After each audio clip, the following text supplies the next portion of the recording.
we begin our implementation of the one-to-one virtual initiative and our project-based learning program, we need to transition our students into a technology-enriched and project-based learning environment for our students to be successful in the future.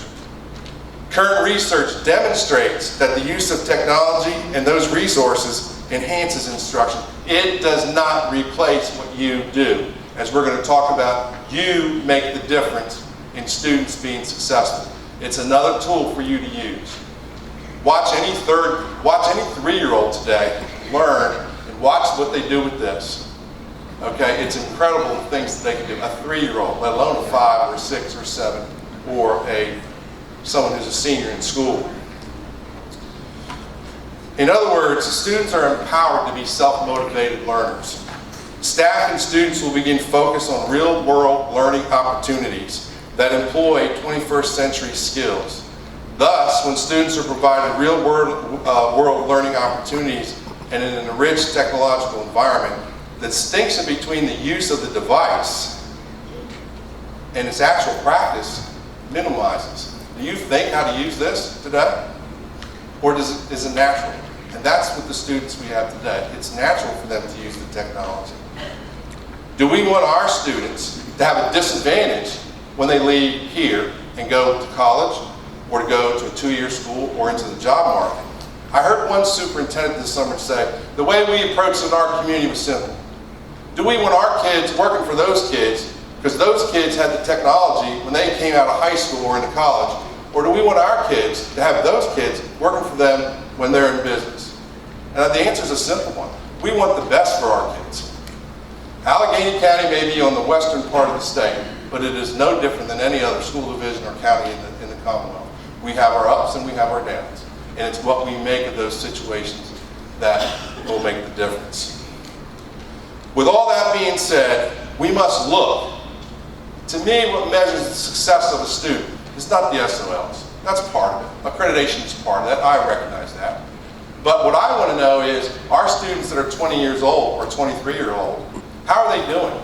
Did we provide them what they needed to be successful when they go out to the real world and begin work?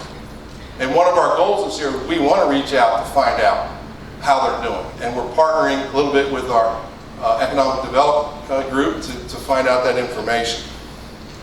So, we have to look beyond high school graduation for them to be successful. Those are the challenges today to move ahead with our kids.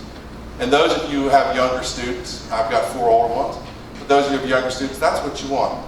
The jobs that they have today may not be there. You have a 3rd grader when they graduate 9 years from now, may not be there. Are we preparing them? So if we can't prepare them for working on an assembly line, then what can we prepare them to do? Be creative thinkers, to persevere, to overcome obstacles, that when they fall down, they pick themselves up and they start again. That's what it's about. And if we create that type of attitude in our classrooms and in our division, our students are going to be successful because they are problem solvers. They can figure it out no matter what they do. With that being said, moving on, we did some other things last year. I know it doesn't seem like a lot, but we averaged another 1% raise, and we're going to continue to work that way. We developed some new salary scales that we actually that we can use year to year. There was an article in the paper in Southwest Virginia that they haven't used their salary scales for a year. Our technology department that was started last year is second to none in the Commonwealth. They have done a fantastic job, and I want to give them a hand for all that they've done.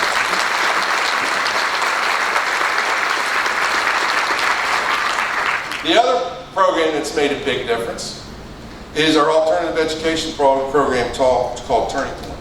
They had students graduate this year that would not have quit school. And I want to thank the group that's involved. If you 3 or 4 want to stand, who's with Turning Point and all the good things, we'd like to give you a hand for what you've done with Turning Point. Thank you.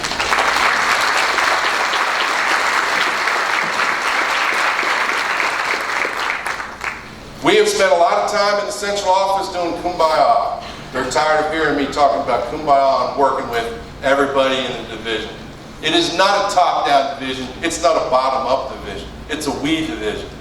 You're in the trenches. We need to know what you do and what you need to be successful. And it's our job in the central office to provide that for you to to be successful. We've improved communication. I still maintain we have an obligation to communicate to you and you to us and you with parents and with students within 24 hours. Several times during the year I hold my office hours in your buildings. The first year I was busy. Last year I wasn't as busy and I got into some of the classrooms, but I'll be there again. Last year, again, as a team and as a family, we accomplished a lot of different things. What I think I'm most proud of as I've been in the division is I'm proud for everyone here today and all that you have done to make our children educational experiences meaningful and important. As I walked the buildings last year, I'm most proud of you, our staff. You are truly committed to your kids and doing the best for them. You care, you're passionate, sometimes a little cranky, but you're still passionate, okay? Because you care, and passionate people care. They care about their kids, and so they let people know what's important. You have pride in your work, you're dedicated, you're determined. I understand there was a teacher in this building at 6 o'clock this morning, okay? Last night, Miss Hobbs worked till about 3:30. No, she actually worked till about 8:30. I mean, I see this all the time wherever I go through the buildings. You're dedicated, you're determined, and you have a love of teaching in life. That's why I enjoy working here. I finally calculated today my 40th year. And so certainly I can retire and follow Mr. Nicely what he said and sleep late in the morning. But I enjoy working with you all. You are the greatest, most caring, most dedicated, and most passionate staff that I've ever worked with. You're the greatest. I thank you for allowing me to work with you, and I look forward to even greater things. Now that's not just saying it just because I'm here and you're there. I've been in a couple other divisions, and I've been in some places that weren't very good. But the passion you have for kids is what keeps me coming every day. When I have some interesting things that occur in the school board office, I generally come to a building to get your energy, to make myself, so I know what we're doing is the right thing. Because no one sits in your seats that knows what you do on a daily basis. I have an older brother who's 10 years older than I. We don't talk about education because his view on education, he wouldn't last one day in the classroom. We still talk. We don't talk about education. You do a fantastic job in that. And that's why I refuse to talk about SOLs and to talk about accreditation. You are all good. We should not use SOLs as the only tool to decide what are good schools. And in the next year, I think that's going to change a little bit. Okay, yes, we need to work on accreditation and get there, and we are. Is there anyone in here not working on accreditation? Do you not want the best for your kids and the best scores for your kids? Everyone in here does. That's part of the competitive piece of teaching. You want the best for your children. And so, many years ago when I started coaching, I never talked about wins and losses. You take care of the little things take care of the big things, and the next thing you know, you're successful. So, at this time, I do want to recognize a few people. I'll do it again, even though they've already stood once. How about all our new staff members to Alleghany? Stand one more time.